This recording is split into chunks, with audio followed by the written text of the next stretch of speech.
The sunbirds psalm. The river may dry up, but path to the ocean is never forgotten. Ancient proverb, heart. 1. The cracked earth In the village of Okwabo, where the red earth is usually soft and the baobab trees stand like guardians of the sky, there was a silence. It was not the peaceful silence of sleep, but the heavy, dusty silence of waiting. The rains had refused to fall for 2 full moons. The yams were withering in the ground, and the cattle were showing their ribs to the sun. Amara was the daughter of the village elder.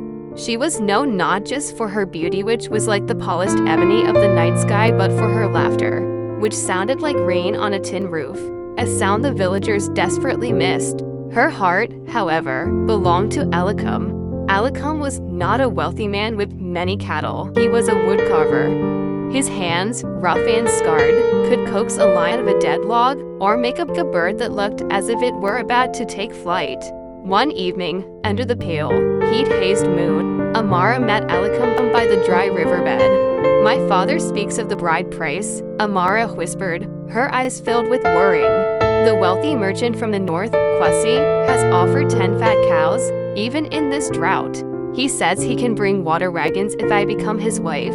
Elikum clenched his carving knife, the handle worn smooth by his grip. "Kwesi has gold, Amara, but his heart is as dry as this riverbed. I have nothing but my hands and my love. That is enough for me," Amara said, touching his cheek.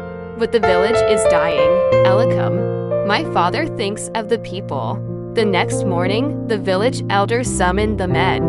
He looked weary, the dust of the drought settling in the deep lines of his face. "The spirits are angry," the elder announced. "The oracle has spoken. To bring back the rain, we must retrieve the tear of the sky. It is a blue stone, hidden in the cave of whispers atop the jagged mountain. It is said that only a heart free of greed can touch it without turning to stone." He paused, looking at Kwesi, and then at Elikum. "Whomever brings the tear of the sky shall save our village. And to him I shall give my daughter's hand, for he will be the protector of our future." Part 2. The Mountain of Whispers. 2 men left the village at dawn. Kwesi rode a horse, carrying calabashes of water and a sword of iron. Elikum walked, carrying only his carving knife, a small water skin, and a piece of wood Amara had kissed for luck. The journey was a trial of fire. The sun beat down like a blacksmith's hammer.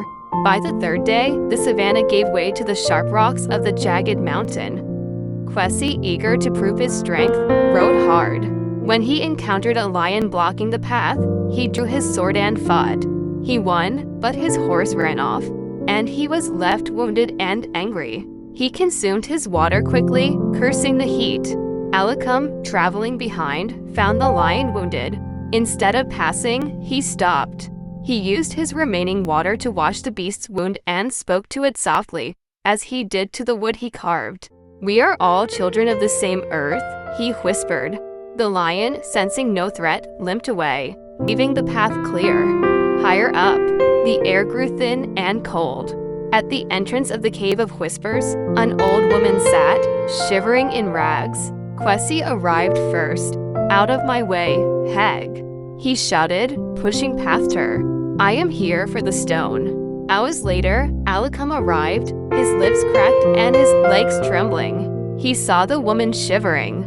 Without a word, he took off his tunic and wrapped it around her shoulders. He sat with her, carving a small bird from his piece of wood to make her smile. "Why do you delay?" the woman asked, her voice like rustling leaves. "The other man is already inside. A stone cannot warm a shivering soul," Elikum replied. The woman smiled, and her rags fell away.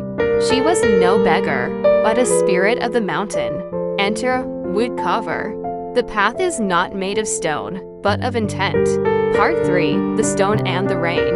Inside the cave, Elikum found Kwesi frozen in place, not turned to stone, but trapped in a cage of crystal mirrors, staring at his own reflection, lost in his own vanity and greed. In the center of the cavern sat the tear of the sky. It pulsed with a cool, blue light. Elikum approached it. He did not think of the glory, nor even of marrying Amara. He thought of the dry riverbed, the thirsty cattle, and the silence of his village. For the life of the land, he whispered. He picked up the stone. It was cold as ice. When Alicum emerged from the cave, the spirit woman was gone. But standing there was the great lion he had helped, waiting to carry him down the mountain. Part 4, The Rejoicing. Back in Okwaba, hope had turned to despair. Amara sat by the village gate, weaving a tapestry of rain clouds, praying with her fingers. Suddenly, a war shook the ground. The villagers scrambled in fear, but Amara stood up. Riding upon the great lion was Alicum, holding the blue stone high. As he crossed the threshold of the village, the stone flared with a blinding light. A lone rumble began in the distance, not a lion, but thunder. The first drop hit the desk like a heavy coin. Then another. Then the sky opened.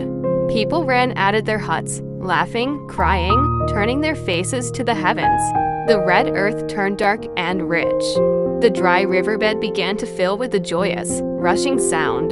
The elder wept obly. Kwesi, who returned days later, humbled and quiet, bowed his head in respect. The wedding of Alicum and Amara lasted for 7 days. The drums did not stop. The palm wine flowed like the new river, and Alicum carved a new pillar for the village center, a woman wrapping a shawl around his spirit, reminding them all that kindness is the strongest reign of all. And so, the story goes, as the wind blows, so the grass dances.